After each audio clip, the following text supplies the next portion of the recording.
Mireu, avui fem aquest acte amb la presència del Cercle Català de Negocis i em feia especial il·lusió perquè d'actes com aquest, de caire diferent, n'hem fet una colla.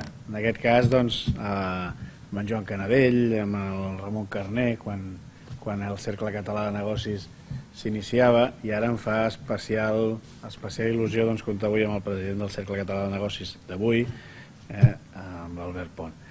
La qüestió és que durant molts anys hem estat voltant per tot Catalunya i el Cercle Català de Negocis explicava de forma molt didàctica el que des d'un punt de vista econòmic representava la situació actual en la que Catalunya es troba sotmesa en els dictats del govern espanyol. Jo, per la meva part, que sabeu que la meva formació és jurídica més aviat, per no dir del tot, va ser uns anys en què em va tocar anar explicant a tothom el contingut de la sentència de l'Estatut. Estem parlant del 2010 i de tots aquells anys en què des d'un punt de vista polític, des d'un punt de vista jurídic, es va arribar ja amb un absolut descarament de l'estat espanyol en el sentit de dir que el poble català no existia, que el poble català com a tal no era subjecte de drets, que el poble català en realitat no podia ser tingut en compte com a tal, sinó perquè al cap i a la fi els catalans el que érem ciutadans espanyols que residíem senzillament en un territori que és Catalunya. Per molts, que ja érem independentistes de tota la vida, no va fer falta que això ens obrís els ulls. Però tant les dades que el Cercle Català de Negocis ha anat impulsant, ha anat explicant a tota Catalunya de forma incansable, a més diria, junt amb aquest efecte del que és la mostra més descarnada de com l'estat espanyol no ha tingut, no té i no tindrà en compte la realitat del país a través de les seves més altes instàncies, crec que és un bon dia avui també per fer un reconeixement en el Cercle Català de Negocis de com en el seu moment va saber introduir aquest element molt didàctic de per què convenia ser un estat independent. Entrant una mica en el fons de la qüestió, nosaltres de sempre hem parlat d'independència, hem parlat de regeneració democràtica i hem parlat també de treball, lligat a l'excel·lència, perquè per nosaltres aquests tres elements són indestriables els uns dels altres.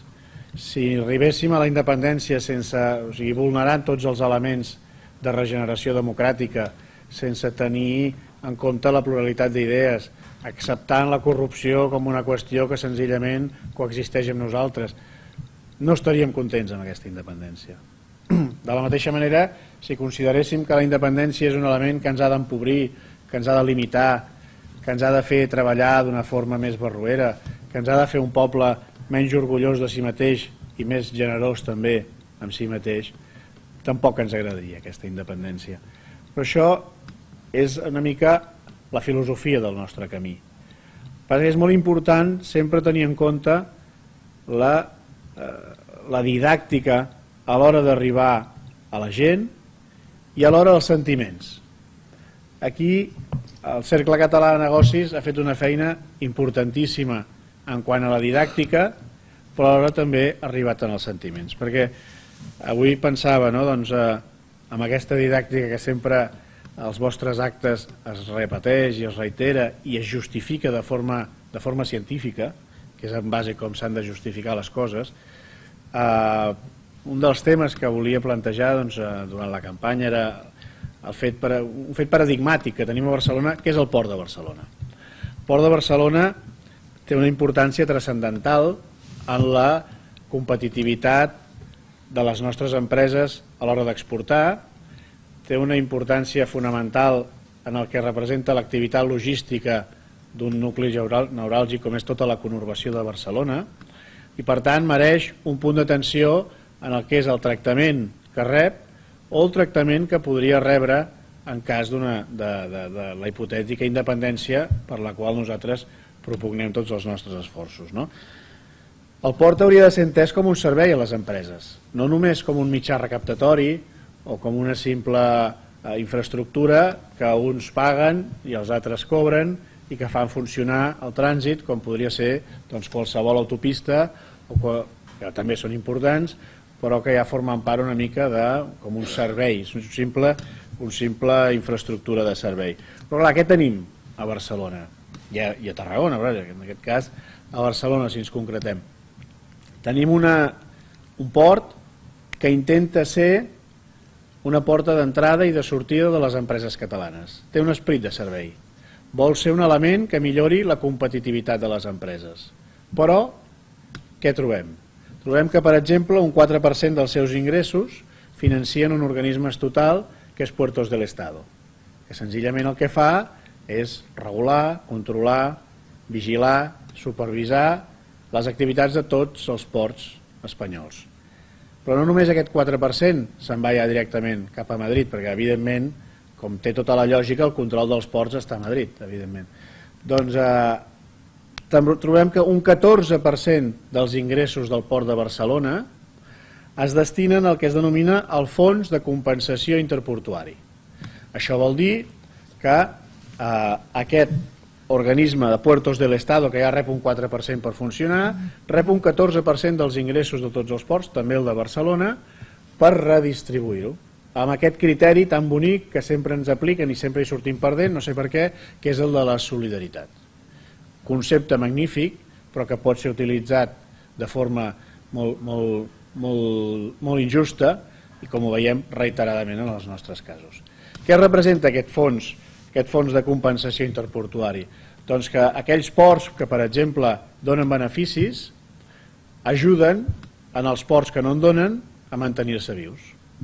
Bé, em diria, bueno, potser és un element, tampoc explicat així, no és intrínsecament negatiu.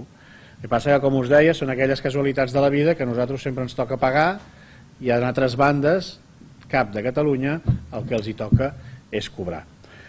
Les autoritats portuàries de cada zona, de cada port, en aquest cas dels ports que són considerats estatals, sabeu que els de pesca o els esportius són de competència de la Generalitat, es financien a través de les taxes que cobren en els usuaris finals o dels cànons que cobren en els seus concessionaris. Un concessionari lloga un espai per explotar-hi una determinada càrrega i descàrrega de materials, ja siguin contenidors, ja siguin elements a granel, diguéssim, siguin cereals o líquids, per exemple.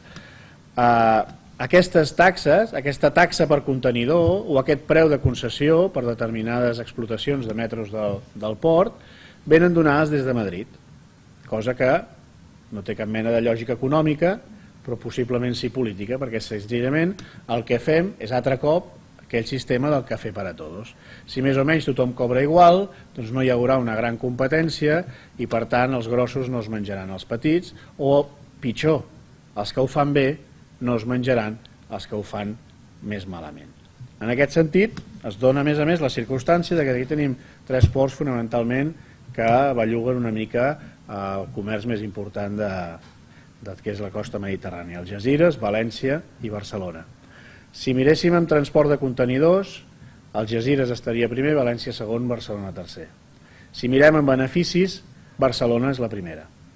Torna a ser casualitat d'aquelles de la vida que la gestió d'aquest país aconsegueix uns resultats econòmics superiors, amb l'afegit que no un 14 sinó un 18% d'aquestes quantitats que s'ingressen marxen en altres ports de l'estat espanyol per fer aquesta compensació solidària.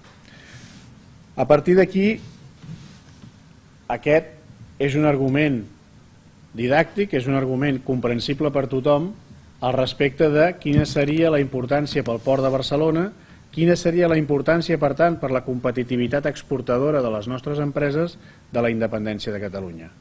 Per què? No només perquè no es pagués aquest 18% d'extres i es pogués liberalitzar el preu de taxes, sinó perquè, a més, el que podríem abordar són un seguit d'infraestructures que farien que, efectivament, un port que actualment està en condicions de doblar la seva capacitat fins al 2020, però que no podrà perquè li faltaran infraestructures connexes que depenen del Ministeri de Fomento, pogués arribar en aquesta situació de, fixeu-vos, no és pujar un 10% en 5 anys, que seria molt, no, doblar la seva capacitat d'entrada i sortida de mercaderies i persones des d'ara fins al 2020.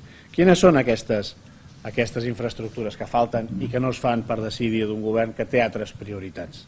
Doncs, per exemple, una adequada connexió ferroviària entre el port i els principals nuclis europeus. No es dona en Europa, tot el que és Europa, no es dona que es pretengui que una càrrega de mercaderies i una càrrega de passatgers comparteixin la mateixa via. Aquí pretenem això. Què està portant? Això està portant enormes problemes, perquè ni des d'un punt de vista tècnic, ni el pes, ni la velocitat, ni les característiques tècniques dels combois de mercaderies són iguals que els de passatgers. Això fa que el fet de que s'hagi volgut construir l'AVE sobretot per passatgers està comportant que el tren de mercaderies no sigui ara mateix una història d'èxit en la connexió de Barcelona amb la resta d'Europa, sinó tot el contrari. Fa ben poc, el túnel de Puigmorens, que connecta els Pirineus a banda i banda de Catalunya i França, ha suspès pagaments. És a dir, el nivell de pas de trens de mercaderies, també de passatgers, però dels de mercaderies que havien de marcar el benefici d'aquesta infraestructura, ha suspès pagaments, ha entrat en concurs de creditors perquè el pas de trens no justifica la inversió que l'empresa va fer-hi. Veureu aviat que això es resol fàcilment perquè resulta que Florentino Pérez també participa en aquesta empresa d'aquest túnel i per tant el govern espanyol no tindrà cap problema en arreglar els números i fer-li bé, però això diguéssim que això és un problema secundari que també els hi deixem per ells quan ja no hi siguem. Quina és una altra connexió que ara mateix sembla una bogeria però que seria d'alt interès pel Port de Barcelona? Una connexió ferroviària pensada per mercaderies entre els ports de Barcelona i de Tarragona. Actualment això ni es planteja perquè si ja no som capaços ni de fer una connexió entre el port i les ciutats més properes, que fins a Martorell s'ha hagut de pagar la Generalitat, que les connexions que ara estan endegant el port es paguen el 50% entre el Ministeri i el port.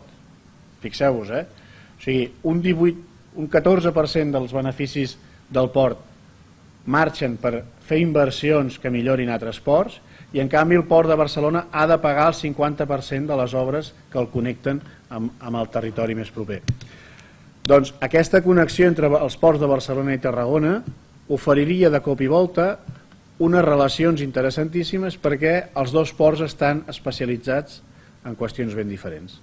El port de Tarragona, per exemple, està altíssimament especialitzat en el comerç de líquid a granel, procedent de tot el que és l'empresa petroquímica del seu entorn, i en canvi Barcelona treballa més amb contenidors, amb granel agrícola i amb passatgers de creuers. I lligat amb això ve l'expansió de la zona franca. Diguéssim que aquest és un treball que potser s'està portant millor perquè no depèn del govern espanyol, però que aquí hi ha hagut algunes contradiccions, però això ja és més de qüestió interna. Parlem dels creueristes, per això. M'haureu sentit a vegades criticar el model turístic que actualment té Barcelona. En canvi, convé destacar, quan algun element d'aquest model turístic és positiu, convé destacar-lo perquè convé potenciar-lo. Barcelona, el port de Barcelona, és el quart port del món que és base de creuers turístics. Què vol dir port base?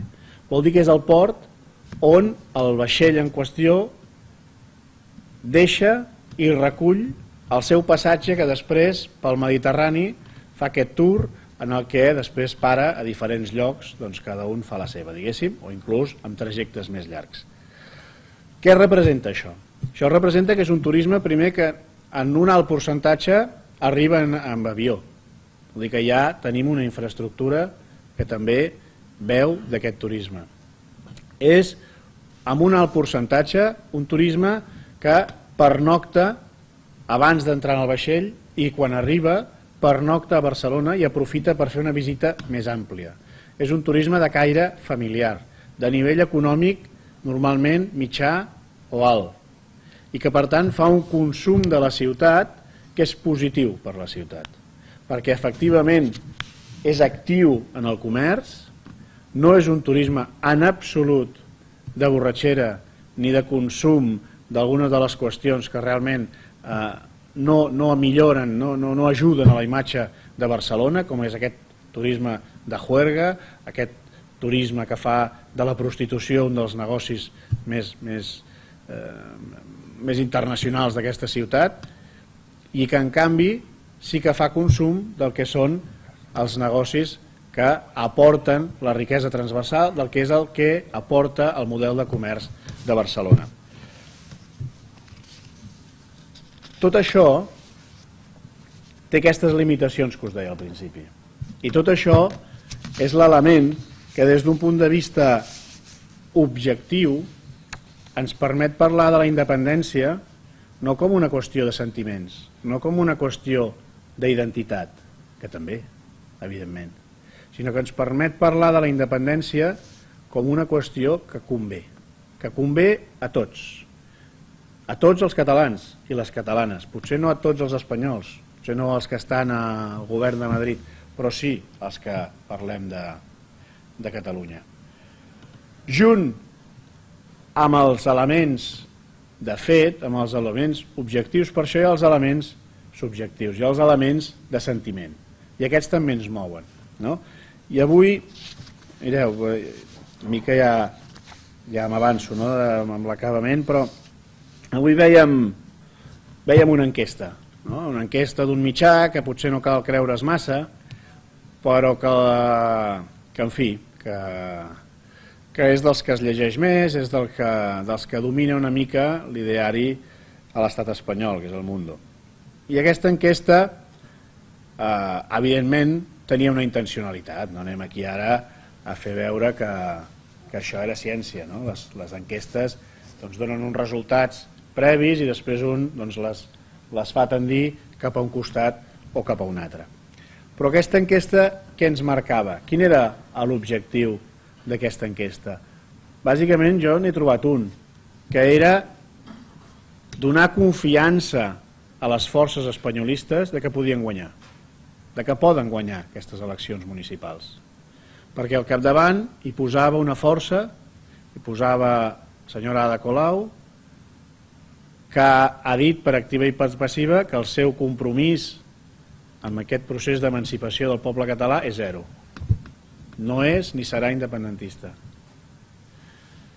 Ha posat amb un resultat magnífic pel que té ara, a una força, no cal que us la presenti, com és Ciutadans. Rebaixa les expectatives de Convergència i Unió. I sigui dit de pas, col·loca en una situació pràcticament residual a Esquerra Republicana. Mireu, jo vull aprofitar per fer un emplaçament al cap de llista d'Esquerra Republicana, precisament. Aquesta força que som Millor Barcelona, regrupament, solidaritat, la candidatura catalana per la independència, representa la força de la unitat de l'independentisme. Representa la voluntat d'unitat de l'independentisme. I per tant, em dirigeixo a l'Alfred Bosch per demanar-li que reconsideri la seva decisió de no reeditar un pacte independentista i que, per tant, es plantegi tornar a posar al capdavant el sentiment de les persones també en el que és l'interès de veure com l'independentisme de Barcelona treballa unit per fer d'aquestes eleccions unes eleccions en què l'independentisme no sigui residual a l'Ajuntament de Barcelona, sinó que sigui determinant. És més que evident l'interès de les forces polítiques i dels diaris, com hem vist avui, per tal que Ada Colau sigui l'alcaldessa de Barcelona. No és gratuïta aquesta enquesta d'avui. Aquesta enquesta d'avui el que ens està dient és ens interessa, des de Madrid ens interessa, des del Mundo ens interessa que Ada Colau sigui la propera alcaldessa de Barcelona.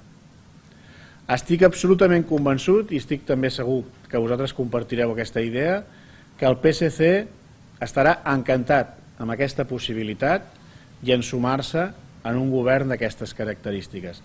Però tingueu encara una altra cosa al cap. Ciutadans,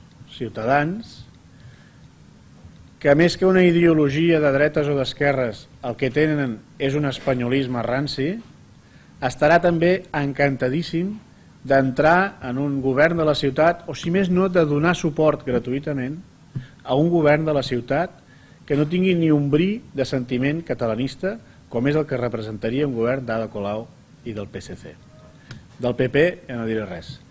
Però en tot cas, aquesta situació tan greu i que avui se'ns ha mostrat d'una forma tan descarnada exigeix que ens tornem a plantejar si no és necessari que l'independentisme vagi unit a les properes eleccions municipals. Crec que reagrupament i solidaritat han donat una lliçó del que és mirar el futur, creure en la unitat, creure en la necessitat de ser generosos amb els ciutadans i amb els nostres propis compromisos. I és per això que acabo avui la meva intervenció reiterant aquest emplaçament públic en el cap de llista d'Esquerra Republicana, amb l'Alfred Bosch, per tal de que tornem a posar sobre la taula la unitat de l'independentisme i retornem als ciutadans la confiança en què els partits polítics, per damunt dels interessos que puguem tenir espuris en cada moment, som capaços de posar-nos sempre i en tot moment al servei dels ciutadans i de les causes per les quals treballem cada dia. Moltes gràcies.